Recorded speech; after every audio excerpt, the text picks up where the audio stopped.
Hey, this is Rocket Brain Surgeon. Today we're looking at the T34. We're following Errol around. He wrote up a full review of the T34. Link in the comments. Go check it out.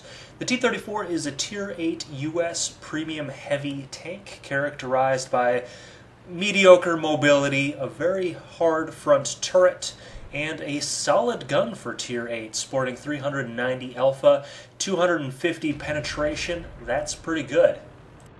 With that high base penetration, that's going to mean less APCR usage. It's also going to mean more of your shots penetrating naturally, and that's going to add up to a lot of credits. The gun is pretty accurate when fully aimed in, and notice the caveat, when fully aimed in. The reticle bloom on this thing is absolutely ridiculous.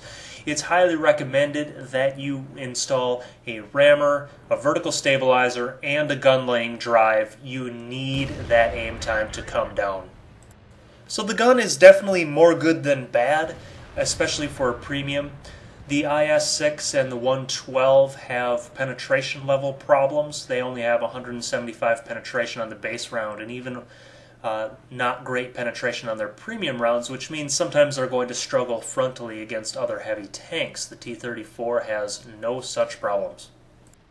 The gun depression on the T-34 is a huge 10 degrees, meaning you can make use of that tough turret very easily. There's a lot of terrain where you can take this tank, and most maps are going to be able to accommodate a hull down position rather well. So the tank has good firepower and pretty good protection. What are the downsides?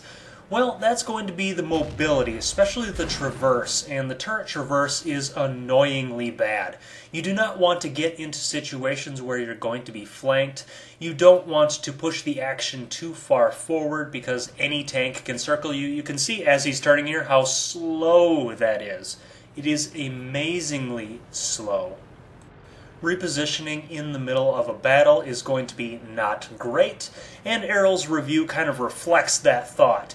He kind of refers to what I would call the curse of knowledge, where he knows exactly what it needs to happen to affect the battle, and we're going to see in this battle he knows exactly where something needs to happen, but that where is not where he is.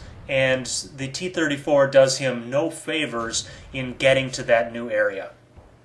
The other big downside to the T-34 is that view range engagements are going to be very difficult. The T-34 is blind as a bat. Don't try crew skills or optics or binoculars.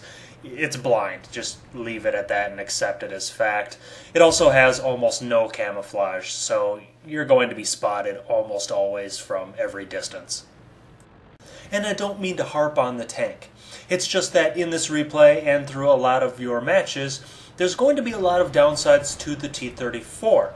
But when you're shooting, when you're just face-to-face with an enemy, you're hull down, and you're in that peekaboo engagement, you have just so many positives. You have that high penetration to punch through their turret or weak spots, or even just right through the front plate. You have that nearly indestructible turret, and you don't have to go anywhere, so your downsides of horrible bloom, horrible traverse, and not great mobility, those don't come up very often.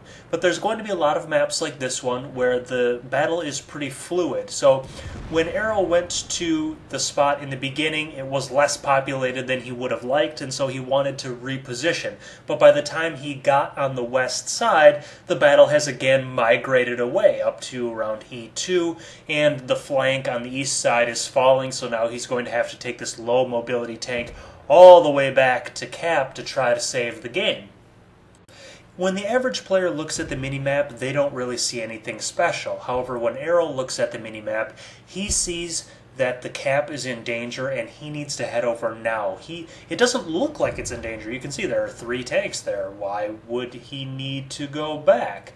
But he knows the flow of the battle. He also knows how many of the enemy are in that east flank, so he needs to get there quickly before something happens. And even if something does not happen, let's say the Reds on the east side actually don't break through to the cap, well, then he's just kind of traveling for nothing. But he has to start early. Even if this little trip is for nothing, he has to make that trip because he can't react when he sees it falling. He needs to react before it's falling. When you look at the minimap now, the picture becomes a little bit clearer. A JT pops up out of nowhere, complicating the situation by a lot. Errol released 2 snapshots, shots just completely on the move, and he did so because he knew that even if there was only a 5% chance of hitting those shots, that he would be reloaded by the time he actually needed to fire again. He's showing a nice bit of positioning here, kind of moving up on this ridge, hugging the hill, trying to simulate a hull down situation. Even if you can only hide 30% of your hull there, it's still worth doing just in the random case that your opponent, the shot goes wild and floats into the turret. It's always a good case to hide as much of the tank as you can. So the enemy has started capping. Thankfully, a teammate of his has come back and is able to take care of the JT from the side, because with the low mobility of the T34, he really needs to get at that cap very quickly.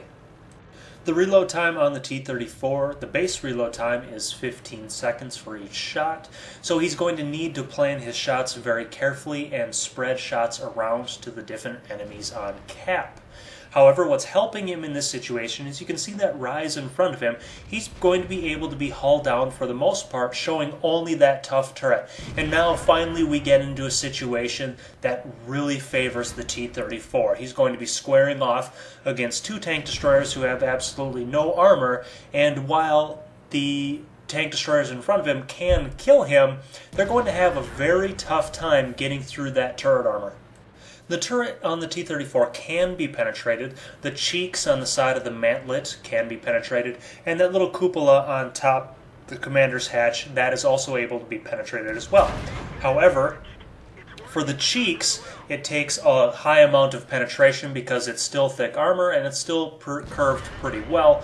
However, the cupola is incredibly hard to hit. You'll notice that he's bounced several shots so far that would have easily killed him by now. The T25/2 is the one holding all the points, so he jumps out from cover and saves the game. The T34 is a great premium tank for newer players with its high level of penetration and simple hull down gameplay. Hope you enjoyed. Happy hunting.